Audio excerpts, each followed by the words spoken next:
Hey guys, what's going on? Coming at you with an update here on our 2002 Silverado 2500 HD with the 6-liter gas engine and the 4L80E automatic.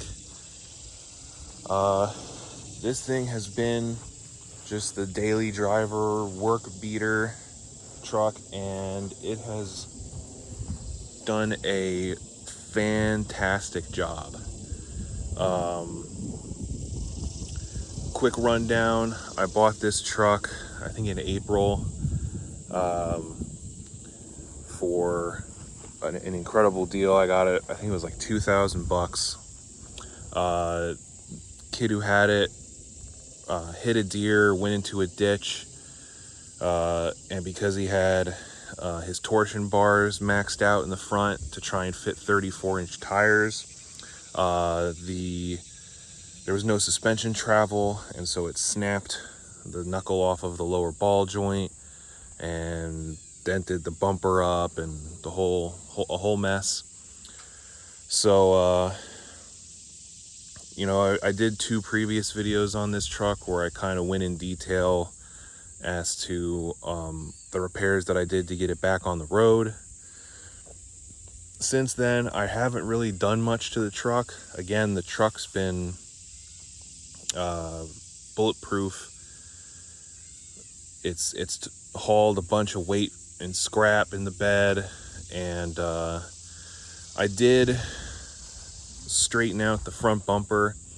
The main thing that was holding us up was that support brace in there. It was kind of holding the bumper pushed up. So once I unbolted that and tweaked it, I was able to pull the bumper back out, get this plastic piece on the top to fit back kind of how it's supposed to be, and I got my lower valance put back on just so the truck looks a bit more complete, and it looks a lot better. I mean, aside from a couple dents now, you can't really tell that the bumper was all tweaked up. The grill I went through, I painted it black just because I was tired of having that faded gray look. So just hit it with some black paint. I think it looks a lot better. Again, being that this is my beater truck, they sell the whole front bumper assembly. It's like almost $700, and the grill's a couple $100. So I didn't feel like putting that kind of money into this truck when it's just a work beater. So just straightened out what I had, and it worked out okay. But yeah, other than that, I mean, it's got a motorcycle.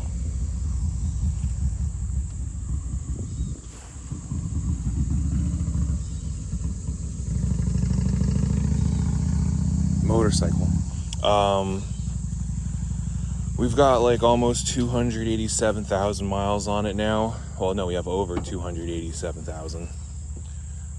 Interior wise, everything seems like it's going okay so far.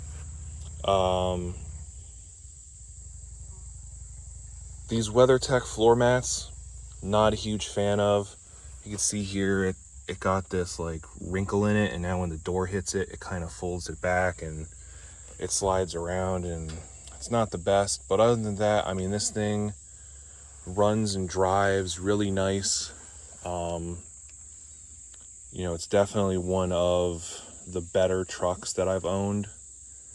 And I've owned, I had a 2018 and a 2022, and this thing feels no different than those trucks did.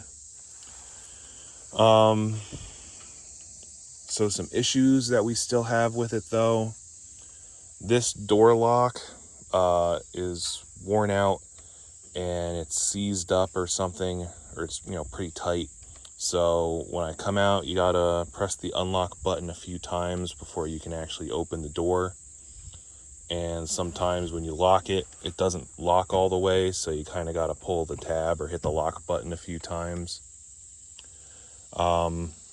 If it rains hard enough, rain will leak in. You can see there's some marks here on the door panel. So door seals probably got to get replaced. And again, same thing, when it rains hard enough, I am getting some water leaking down here. Now I have, one of the big causes of that is your third brake light. And I did just change this third brake light out to a more stock appearing LED one. So hopefully the next time it rains really hard, I won't have that water leaking issue. Otherwise, it'll be either the windshield or the aftermarket lights that are completely siliconed onto the roof. But yeah, I do have to give this thing a full service. You know, I've done oil changes, and it has a new radiator and fresh coolant in it from before I bought it. But I have to change the front and rear differential fluids. I have to do the transmission service. I have to change the transfer case fluid. Being that it's, you know, it has 287,000 on it, I think the transmission is making a bit of some whining noise. I can kind of hear it when I'm kind of like, you know, just cruising at 25 miles an hour. I can kind of hear the whee going on from under the engine bay. I'm sure the clutch fan also probably has to get changed. I do have an ABS and brake light on for the ABS module. The motor and the pump and everything under there is throwing codes like it's not working, so that'll be what it is. And then I do have a check engine light for knock sensor, but I already expected that. So actually, when I bought the truck, I bought knock sensors and the wiring harness pigtail thing for it. So,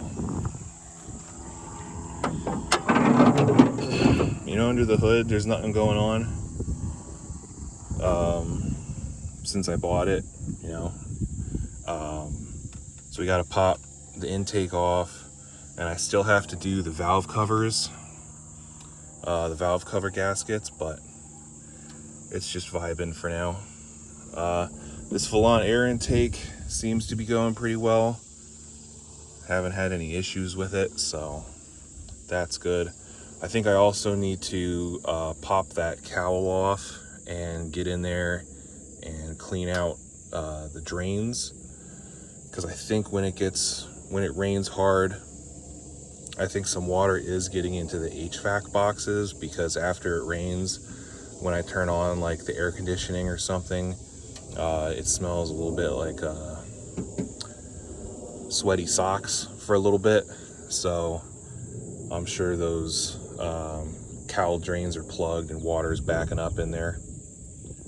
But yeah, I mean, all in all, guys, these GMT 800s are really good. Make sure you're getting one with a good frame and you're gonna be set. Which the biggest perk for this frame is in really good condition. There's no rot, there's no rust issues. Obviously it has the rocker panel rust and cab corner rust, but that's not a big deal. The frame is where you really want to make sure there's no rust, because these frames will rot out on you pretty bad. So pretty soon I'm going to be going through and giving this the wool wax treatment. I'm a big wool wax guy. Fluid film, not so much. I find the fluid film is more thinner. It's, you know, more runny, whereas wool wax is really thicker grease. So it goes on thick, stays thick, and doesn't really wash off. Oh, and the other big change we made, we ditched the redneck dual exhaust. It has cats, but it had just 2 Flowmaster Super 10s on it, and then 2 tailpipes, dual exhaust, and it was just obnoxiously loud, which on a truck I don't like, because you're not going fast in a truck, so you're just loud and slow, which is dumb. So I left the 2 Super 10s on because I didn't feel like hacking them off, because they're right where the pipe goes up to meet the cats. So hacked the pipe off right after those Super 10s and stuck a Walker stock style muffler on it. That was 2 in, 1 out, and just stuck with the 1 tailpipe here, and it worked out really well. You know, besides having to cut to put the muffler, I was still able to use the stock exhaust pipes that were on that dual exhaust kit, so that worked out really well. But yeah, I mean, there, besides, you know, doing that service and changing the 4 shocks, you know, this thing is just, it is what it is. It's a great truck. It's a great beater, and I'm not buying another truck after this. I mean, I've had OBS Chevys, I had an OBS Ford, I had a Super Duty diesel, I had like I said, 2 new GMC Sierras, a 2018 and a 2022, and I've had a few square bodies, and this truck by far is the best. This thing has like the best drive besides the 2 new Sierras I had. A little rough. I mean, it is still a 3/4 ton truck, so you know, the rear end does give you a bit of a jolt when you go over a bump with nothing in the bed or nothing on the back. But yeah, I can't have enough good things to say about this truck, man. For $2,000 plus another $2,500 and all of the parts that I've had to put into it to get on the road, I have one hell of a truck for $4,500. So yeah, you know, let me know if you guys want to see another check-in. Maybe I'll do a video when this thing hits 300,000, but until then, guys, I'll see you later.